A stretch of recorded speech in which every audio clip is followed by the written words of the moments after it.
right, it's been a while since I did a recent reads, over a month, mostly because I've not been reading much lately due to health issues and whatnot. But just these past couple weeks, I've had a resurgence. I've done a lot of reading. Unfortunately, the things I read a month ago are fading from my mind. So we'll see. These are going to be a foggy recollection at best of half of these books, some of which are my favorite reads of the year. So I'll just hold up the best of Elsprague de Camp. I've got 2 stories left in this collection. I've been reading one every day or two. Ira at SF Words of Wonder and Richard at Vintage SF.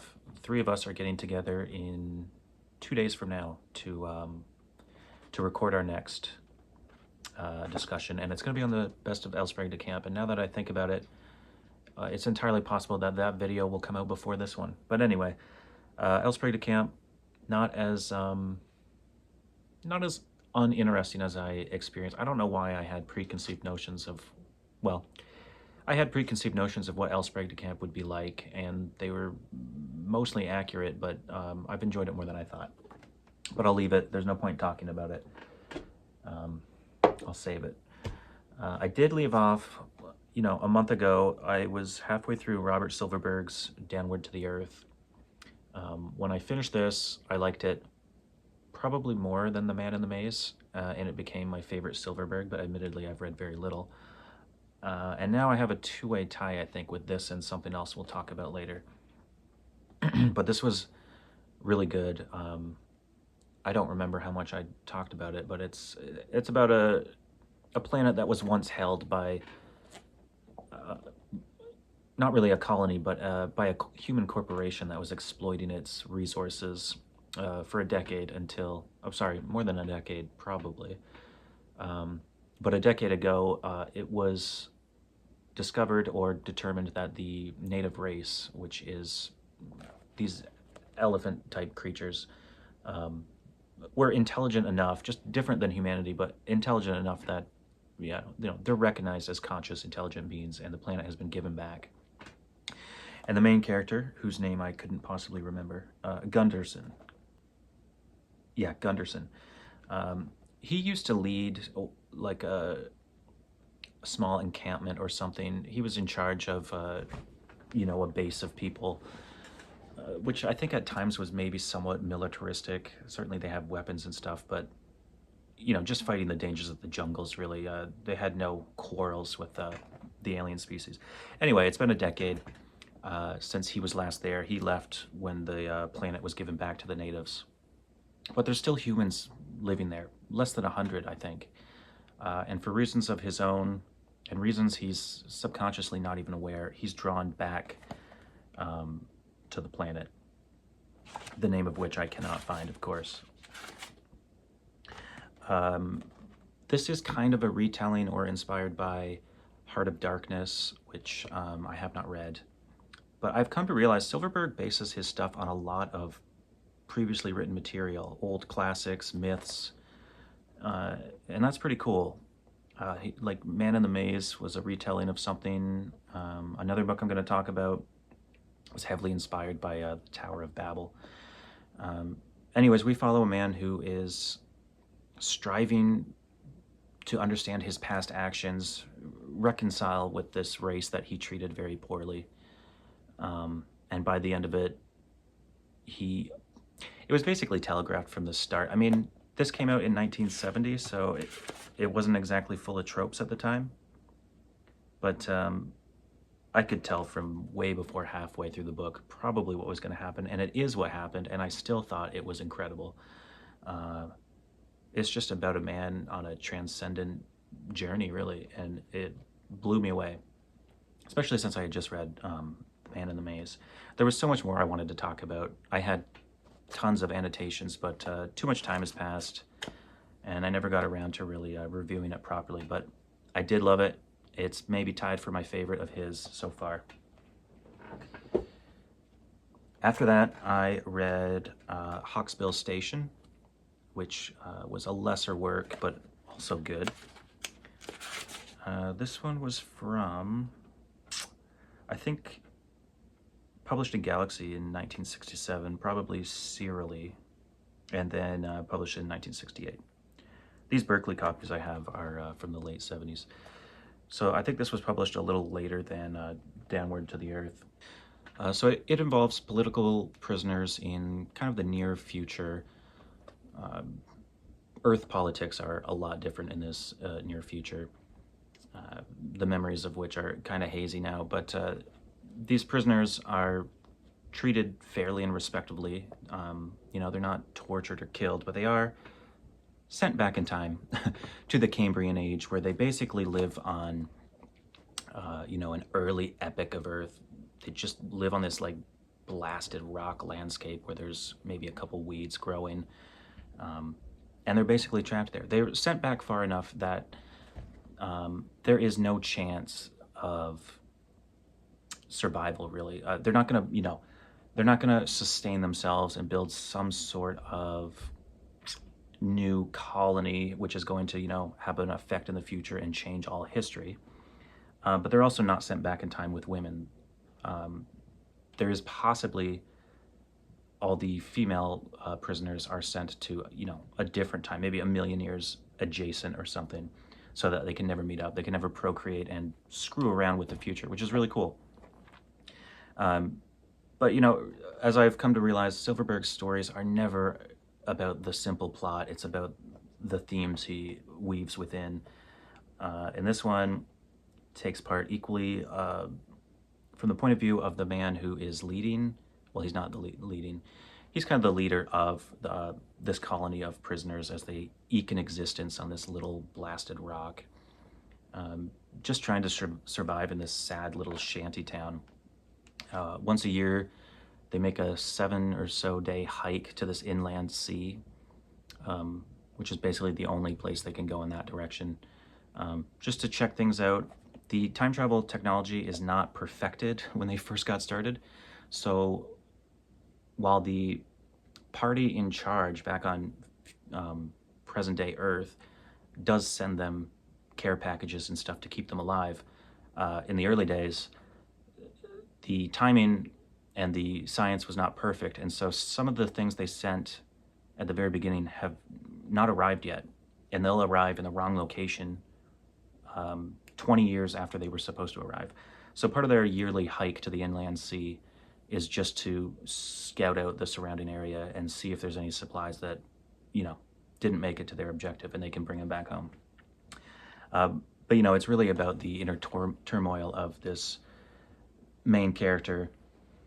I think I started to say it's half from his point of view back in the past, and then the other half is his youth in the present day and how he got involved with politics and an underground revolution that he was a reluctant member of and then quickly rose to the top.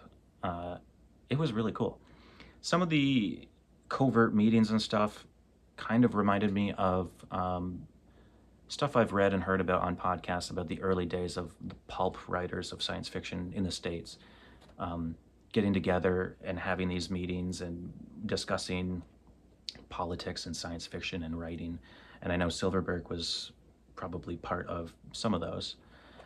That part was cool. I found the politics a lot less boring than I would have expected, because it's not really laid on thick or anything. And it pulls at your heartstrings in some ways, this character who can never get back to the present day, and who forever wonders what became of his the woman he was in a relationship for many years in the Resistance. She was taken away and arrested shortly before him. And, he has dreams of, walking toward the inland sea or beyond and meeting her, because maybe the powers that be lied and the women are sent back to the same time, but, further inland or on another continent or something. But chances are he's never going to see her again. It was really good, with a somewhat unexpected twist at the end, but then how it resolved was not really unexpected at all. I'd say one of his lesser works, but one of the better of the lesser, maybe? It was good. I enjoyed it. After that, hold on.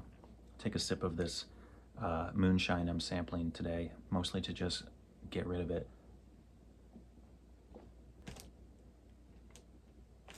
Okay. This curio that I got from Norm at the bookstore on Pluto.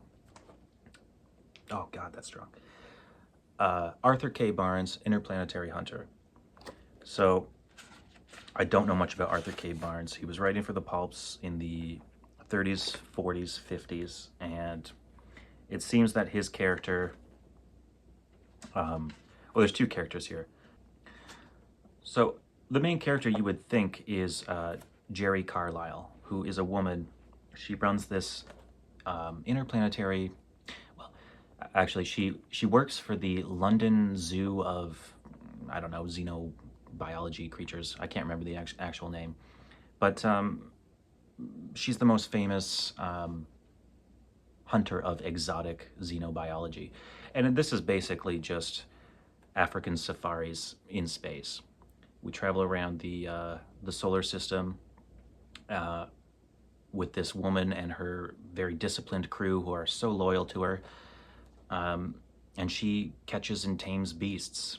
But these were wrote mainly in the 30s, and so it's kind of the beginning of my favorite type of stories being created, where science or problems are being overcome through ingenuity and science.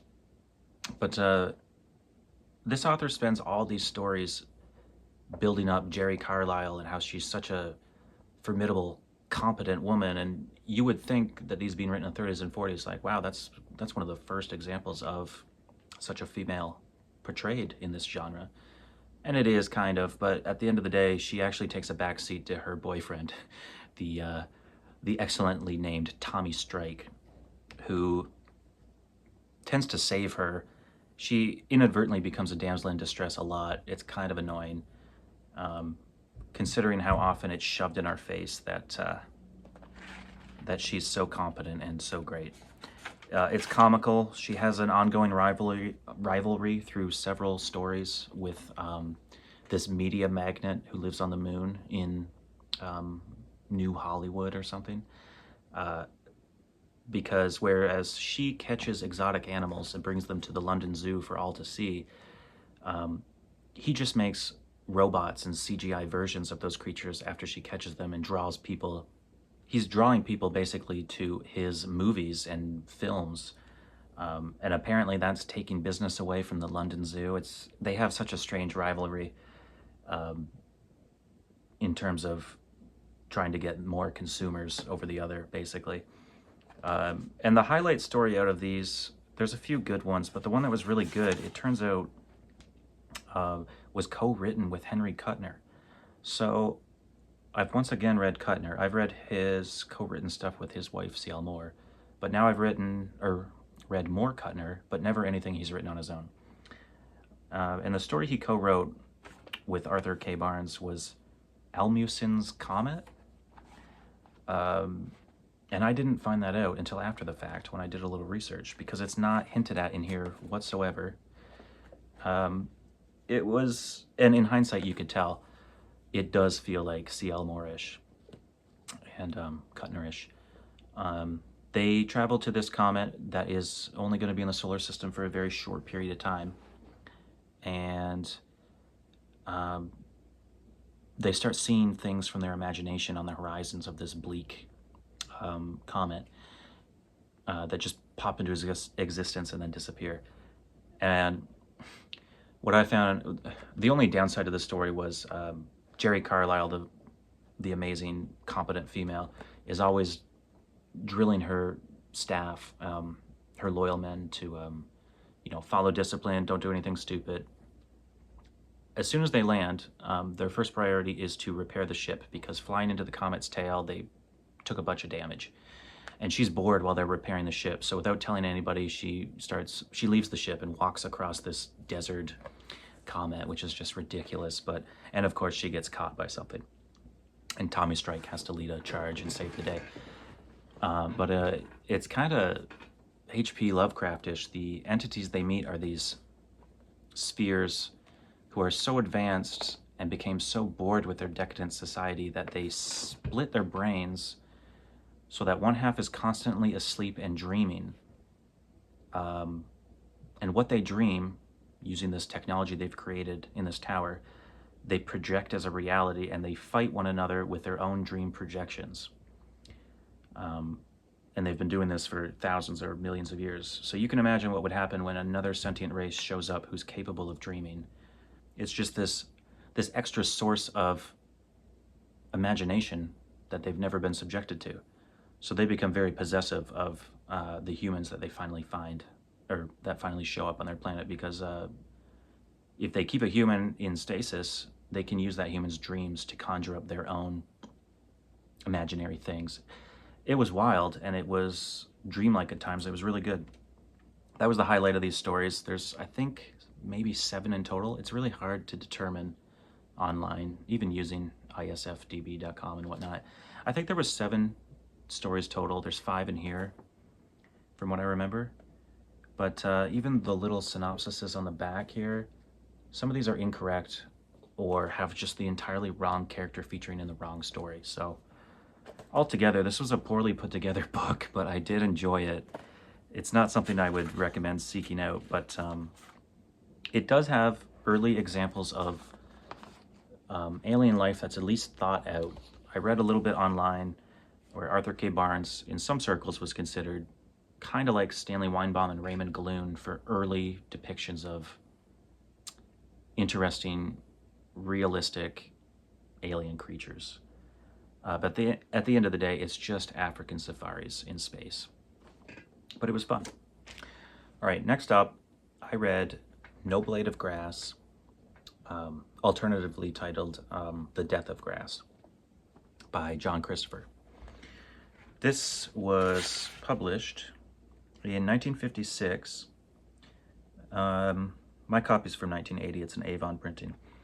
But this was brought to my attention when I mentioned to a couple people that I was interested in reading something that would put me in the feeling of George R. Stewart's Earth Abides and Thomas M. Dish's The Genocides, by which I mean kind of bleak post-apocalypse or current apocalypse kind of happening.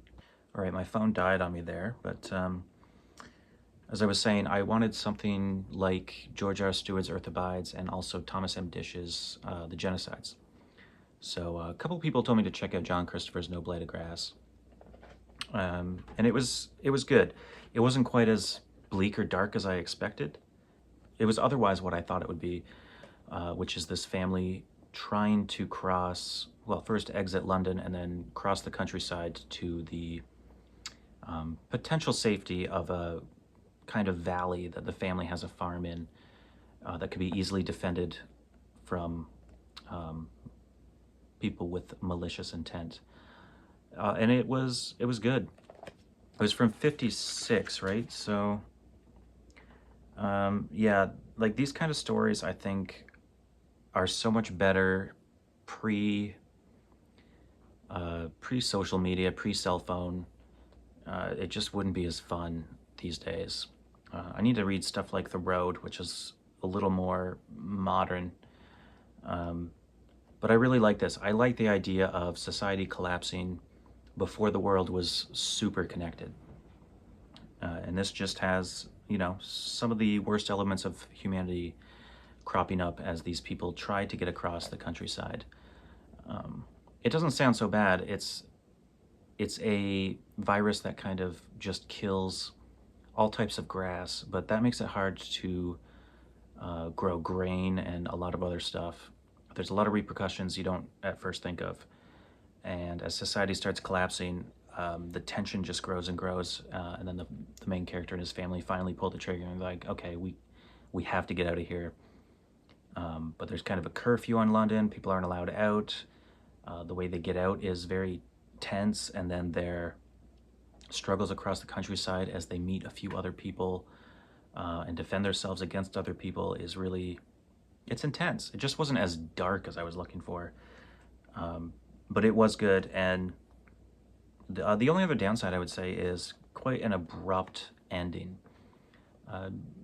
It was still a good ending though. Like books like this, they're just so good, even though they're so short and sparsely written.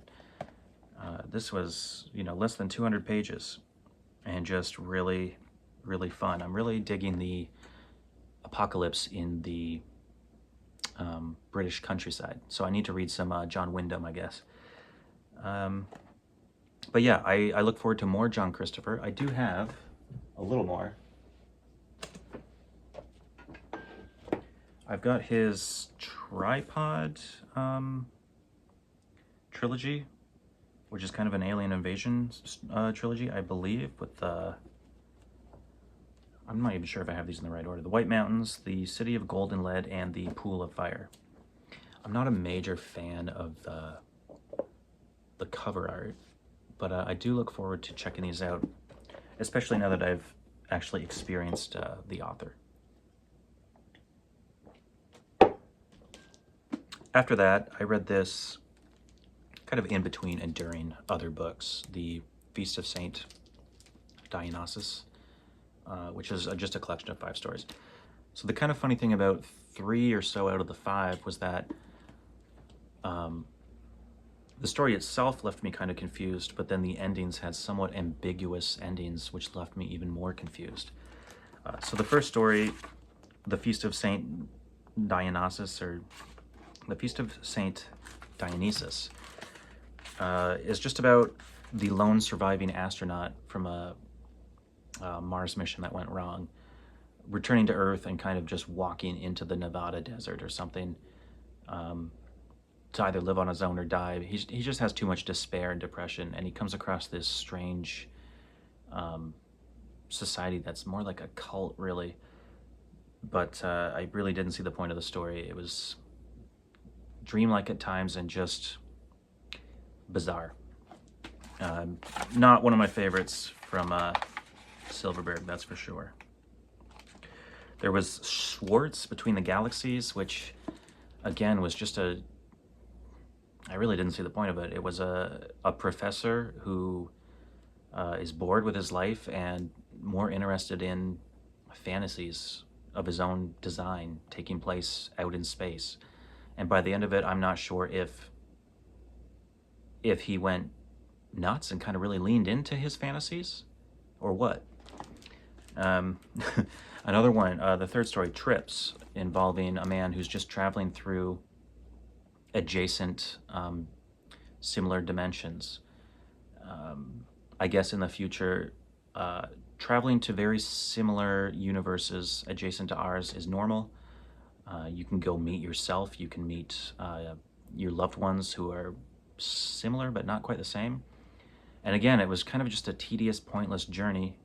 And by the end, I really don't know what the point of the journey. Well, I think the point of the story was it's the journey, not the destination. But it really wasn't that fun. Probably the best story in this was In the House of Double Minds, which involves, it kind of felt like Margaret Atwood's The Handmaid's Tale in a way, just a weird future society where these children are somewhat lobotomized. They have their right and left hemispheres of their brains separated at an early age so that they can be nurtured into turning into some type of savant. But there's a very high attrition rate. Didn't really enjoy reading that. And the main character was interesting, and then she comes across a child prodigy who might be even more of a child prodigy among these other child prodigies. It was interesting, had some kind of interesting quasi-science, but again, I really was not blown away with this collection.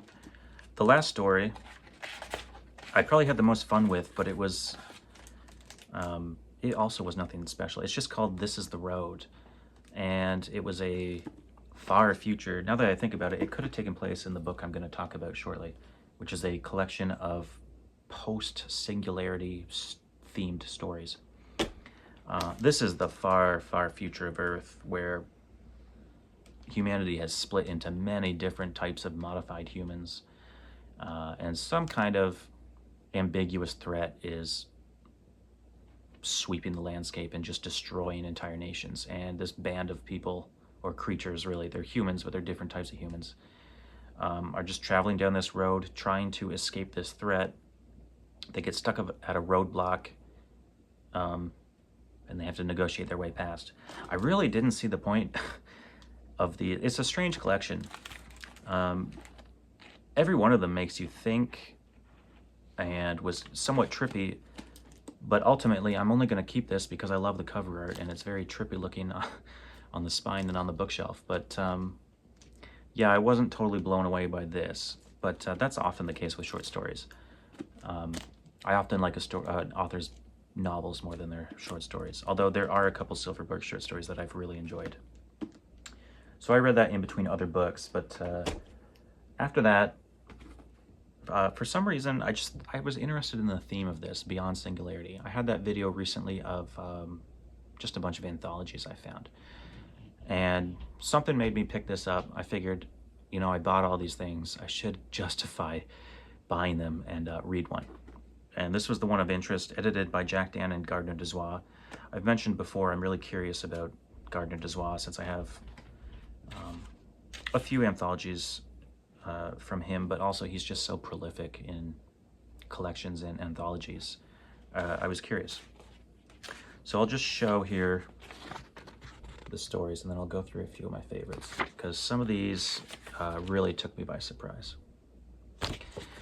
Some of them, I'm not really sure why they were collected in this. The theme is stories of humanity past the technological singularity, which means they should be hard to comprehend and at times unfathomable. And some of these stories are. Some of them were truly, one of them is the second hardest, most difficult story I've ever read, and it was fun but challenging. But I don't think it's easy to write a post-singularity story because by definition it should be hard to comprehend. So the first story was by far the oldest. It was Brian Aldiss' Old Hundredth, and it was written in 1960, published in New Worlds, November. And it was cool. It was really short. I don't think there was any humanity left, just creatures descended from humanity, with some really interesting tech and some hard SF concepts that I was surprised to read from a 1960 short story. We follow a sloth-like character who's kind of been, in David Brin style, she's been uplifted, really, to a level of consciousness equal to a human. And her name is Dandy Lashaduza. So Dandy the Sloth. I guess the backstory, which is hinted at, is that humanity long ago kind of sublimed to another level of consciousness. But they've left behind these floating crystal towers, which are kind of like high-tech matrices where they've encoded their minds, basically. So none of these creatures left know whether or not humanity is still alive inside them in some sort of virtual reality, or if it didn't work and they're dead inside. Nobody really knows. But Dandy, this sloth, kind of just travels the earth, pondering mankind. And there's some really cool ideas in this. And ultimately, it ends with her voluntarily ending her life, but deciding how to do it in a way that best honors humanity. And in a way, it was kind of touching. It was good. What else did I really enjoy from this? Greg Egan, his story Border Guards was really good, challenging, but the challenging part could have been totally left out. He spends half the short story just describing this weird metaphysical type of soccer that these high-tech digital entities are engaged in. And it's cool to see how he puts it together and makes it work and make sense, but it's hard to understand, and it also just took up way too much time. I just wanted the story to get started. And once it did, it was really cool, and it involved, if you've ever read any Greg Egan, his digital consciousness stories are just another level. And, you know, some of them were written quite early on in the computer age. I'm just going to check when this was. This was written in '99, which it surprises me. It's so high-tech. It feels contemporary today. Greg Benford had a good one called Naturals that kind of involved Actually, so he published this story called Naturals in 2003 in Interzone. And, you know, it's far future. There's many different casts of humans, but this one girl is part of a small minority of kind of OG human, that she's advanced, but she's as close to original stock as possible. And basically it involves her kind of having her world shattered and seeing what the higher levels of humanity are really like and what they really think of primitive humanity and what she's going to do about it. It was good. It was really cool, but it sounded so familiar. So I took this off the shelf. This is Beyond Infinity. And if you read the synopsis, you know, the main character has a different name, but it's basically the same premise expanded into novel form, and it sounds like it's probably a lot worse than the short story. But what I found really odd was that when I looked it up online, apparently Beyond Infinity was based on what this story, Beyond the Fall of Night, that he co-wrote with Arthur C. Clarke, which doesn't make sense to me because what's in here does not sound nearly as close to what's in here. So I don't know. There's a mystery there that I need to do a little more digging to uncover. But basically, the short story was good.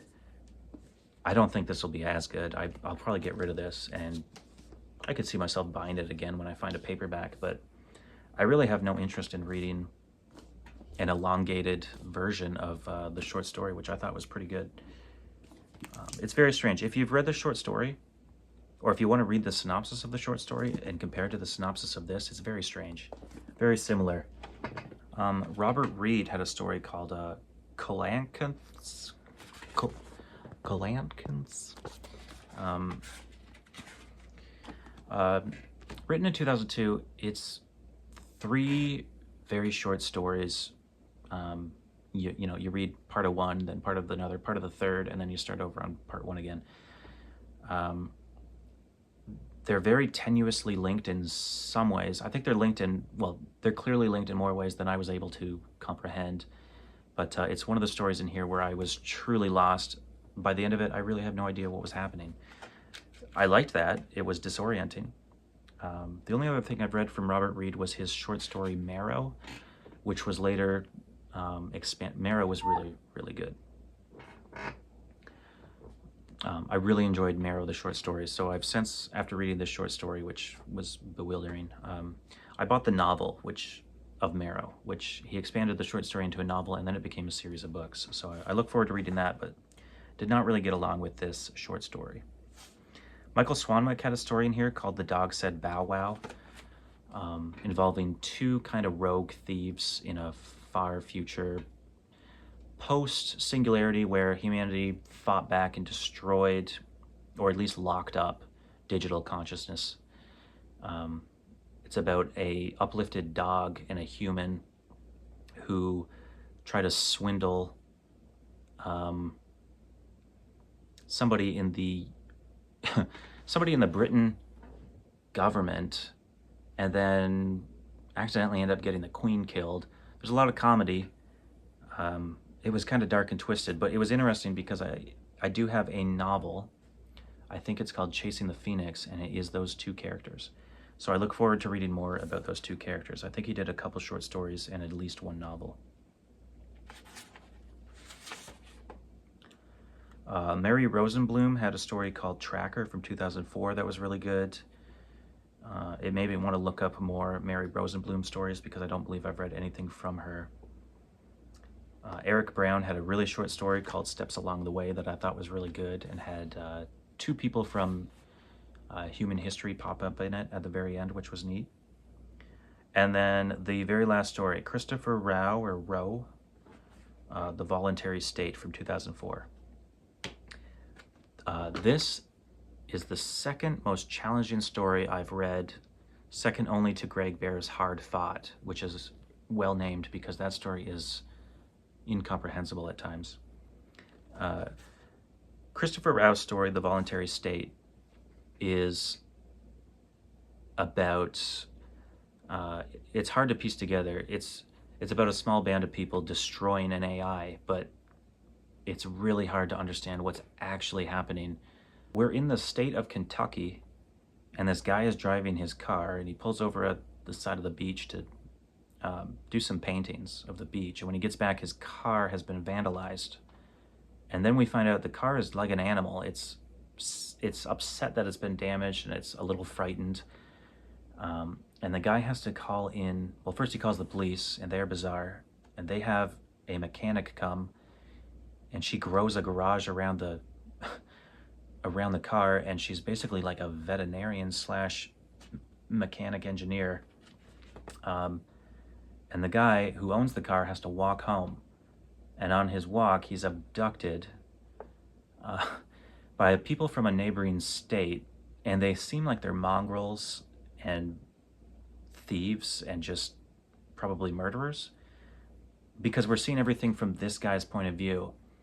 And I think over time we learn that he's actually brainwashed. He's kind of brainwashed from an AI that took over Kentucky, and using nanotech completely changed the entire state, all the creatures, the flora, the fauna, and the people.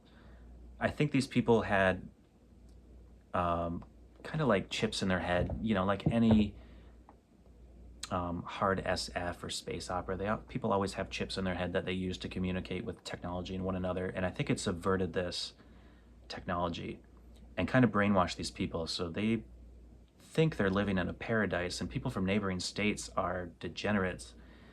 But the people from the neighboring states kidnap him, and they're going to use him to help infiltrate Kentucky and destroy this AI. It's a pretty simple plot. It's just you're seeing everything through this one guy's eyes for the most part, and then you're seeing them through the mechanic's eyes.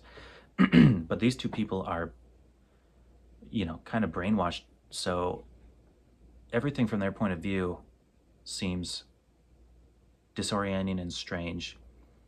We're not really seeing reality for what it is until the AI is destroyed, I think. I don't know. It was really, it was fun and challenging. And I think he may have wrote one other short story that takes place in this world, but he also wrote a novel recently, because this was from 2004. The novel, I think, was from possibly as recently as 2017.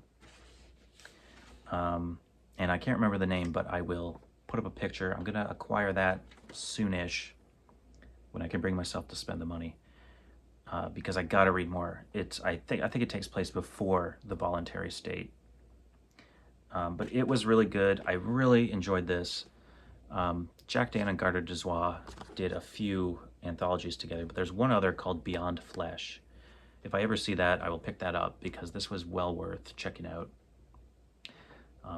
It's my kind of thing, hard SF and high-tech stuff. It's just not all of the stories were quite good, but the ones that were really well worth it. So I recommend that. And still feeling like reading bleak societal collapse stuff. This hasn't even been in a book haul yet. I have a bunch of books. I'm 2 or 3 book hauls behind. But this is Chelsea Quinn Yarbough's False Dawn. This is the first book of hers I've found. I found it in a thrift store. I wrapped it in a jacket because it's in pretty good shape. And I don't know how I feel about this. It was a post-apocalypse road trip, similar to John Christopher's No Blade of Grass in a way. But her prose is better. She writes really well. She's very good at describing elements of nature. And the characters are not super characterized or built up, but they were good. And it wasn't until halfway through the book I realized that the 2 main characters are not actually ever really described physically in any amount of detail. And I like that. I don't think you need to describe or put an idea of what a character looks like in the head of the reader. This is a book club edition that was released in '78. And I believe the first chapter of this originally appeared in Strange Bedfellows from 1973, which was a Thomas N. Scotia anthology, I'm guessing. In it, we follow a girl named Thea, who is traveling across a very radically changed California. Some sort of ecological collapse brought on by climate change and also man-made disasters has poisoned the earth, basically. We only get to see California, but we do hear bits and pieces that this has occurred worldwide. Society collapsed 10 or 15 years ago, and we're following this girl who's she's 27, so I believe she's been on her own since 17. But when you put that in perspective, even though she's 27, she really does feel like a teenager. She's been on her own, living in the wild, basically, and avoiding marauding pirates and murderers, all sorts of terrible, terrible shit. And at the very beginning, she does something she doesn't usually do and helps a stranger in need. And he becomes the second main character who travels with her. And he ends up having quite a checkered past that kind of follows him and her throughout the entire thing. They have constant run-ins with this gang of pirates, which are basically just an organized group of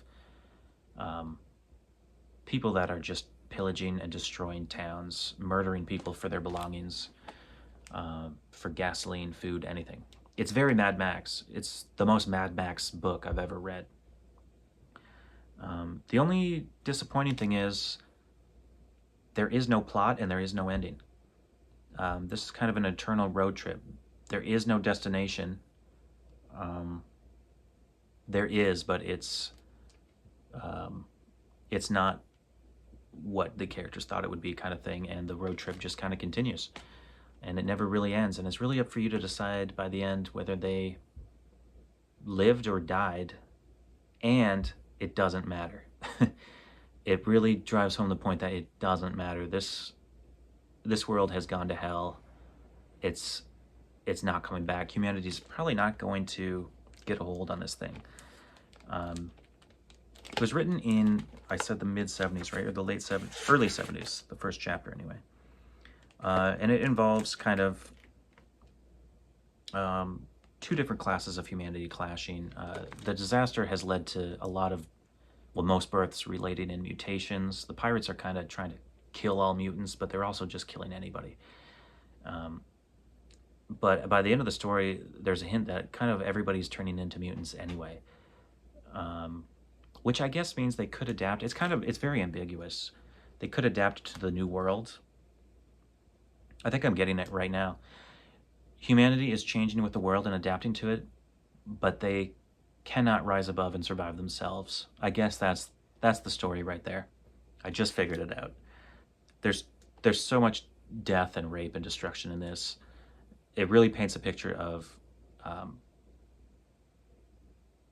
the human race is not capable of saving themselves. And again, it's only this good because it takes place before the world became connected. You know, there's no high tech, there's no phones or anything, which just makes it so much better. I really enjoyed Thea, the main character. There's hints, well, not hints, it's overt, but she clearly came from some sort of compound of scientists and teachers who could see this happening before the collapse of society. They tried to engineer new people that could survive and adapt. Eventually, they fell to the pirates or some group of people. She escaped, and she's been on her own. She has a couple mutations, but they're actually man-made. They're not necessarily from the ecological disasters. She's a good, compelling character who suffers a really tragic event early in the book, which sucks. You got to read past it. Think Thomas Covenant in the first book. It's the same thing. If you can get past that shit, the rest of the book is worth reading. But it's bleak. It's just these two characters trying to survive each winter, often getting captured with narrow escapes, kind of thing. It's better than it should be because, like I said, there's no plot, there's no ending, and it basically paints a very bleak picture. But it was really good. I hope to find more Chelsea Quinn Yarbo but I've never had any luck. This is the first time I ever saw anything of hers in the wild. I'm probably going to have to break down and buy something on the internet.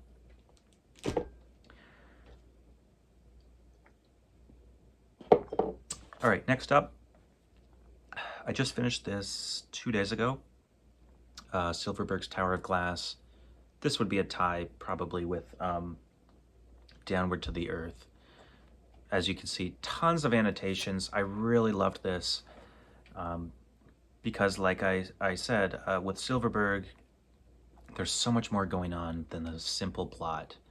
I'm convinced now that any Silverberg book I pick up, no matter how uninteresting or bizarre or wacky the plot sounds, it's going to be a good book because it's about the themes underlying the whole plot, basically. So I've already put up a video. Before I even finished reading the book, I put up a 5-minute video just reading a passage from this, paired with some incredibly appropriate footage. Doesn't show up till the end of the video, but this book involves an entrepreneur and a scientist who's very wealthy, deciding that he's going to build a tower, well, a structure really, a structure that's going to make contact with a star 300 light years away that a transmission was received from. And he's interested and curious, and he has the wealth, so he's going to build the technology to make contact with them.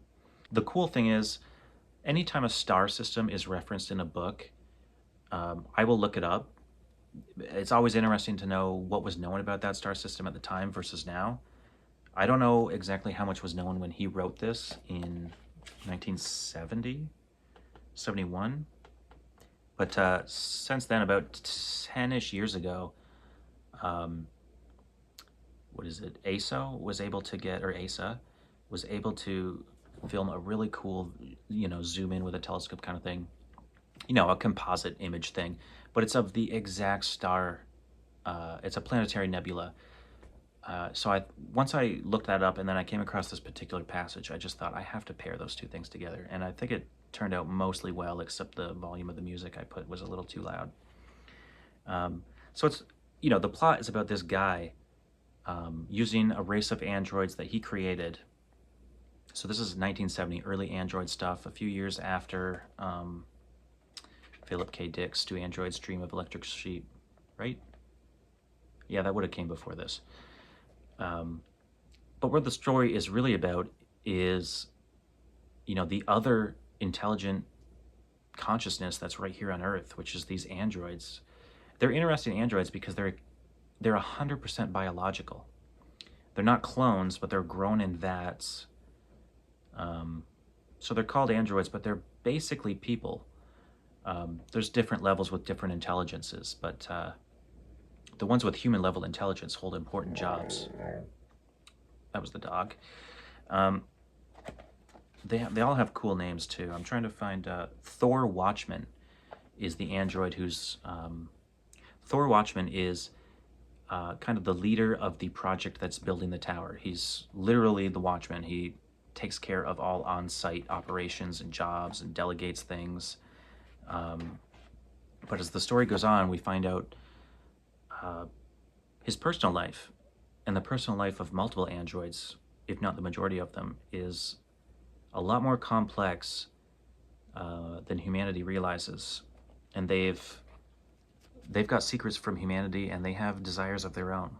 And it's a really good, what does it mean to be human story. So I could tell pretty early on, this is not going to be about making contact with that star system. And it's not. It's about so much more than that. It's got a couple great plots, 3 different plots really, with 3 different characters, and I was into all of them. Simeon Krug is the entrepreneur main character who's gone to all this trouble to create this race of androids and build this tower to make contact using high-tech tachyon technology, instantaneous, faster than light particles. Really cool. But the one passage in here, there's more than one that were really good, but the one passage that I put up in a separate video was just everything that I love about sense of wonder, science fiction, and about reflecting on the human condition. It was just so good. So this blew me away. It does have its problems, you know, the sexist depictions of women, the too graphic and too numerous sex scenes, which is a Silverberg staple, I've come to realize. But I can, I can appreciate a book for the time it was written. I can put those things aside and see the greatness that is in here. I know there's many allusions to the Tower of Babel and all that, which Silverberg tends to do. He tends to rewrite old fables or stories, or at least certainly take influence from old classic myths and pieces of literature. So probably my favorite, probably better than Downward to the Earth. This was so good. So I have something else of his I'm going to read probably tomorrow, which is this Toward Double that I just got yesterday, which will be in a future book haul. It is Born with the Dead, which I've since looked up, and says on Wikipedia, quotes Silverberg as saying it was one of the most challenging things he wrote. But the reason I'm holding it up is because I just finished reading Brian Aldiss's The Saliva Tree, which was a multi-award winner. Won the Nebula and the Locus Award, maybe? I can't remember now. It's a novella from 1968. Well, more like a novelette, really. It was 84 pages. It has direct references to H.P. Lovecraft, but more so to H.G. Wells. I have not read any H.G. Wells, but you did not have to read his stuff to understand this. H.G. Wells actually appears basically as kind of a pen pal to the main character, who's an early 20s, somewhat wealthy kid who gets mixed up with this girl's family who runs a farm. He traces a falling comet to this girl's farm and determines that it landed in a pond in their backyard, and it wasn't a comet. It was an intergalactic traveling alien, perhaps. It was very Roadside Picnic. Even more so, it's more Roadside Picnic than Roadside Picnic. And it came out before Roadside Picnic, probably 4 years. I think Roadside Picnic was 71 or 72. So yeah, it's kind of a funner Roadside Picnic in terms of it's more lighthearted, even though it's got its dark bits. There's unfortunate infant death in it. But it involves this kid. He's pen pals with H.G. Wells, first of all, because he's kind of like a minor poet himself.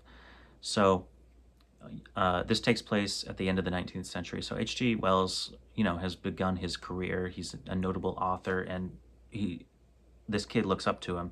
But as this kid starts unraveling this very Lovecraftian horror, he's keeping H.G. Wells up to date, like writing stories to him. And by the end, he's like, you should really, you should come and check this out, because I'm not making this up. This is real.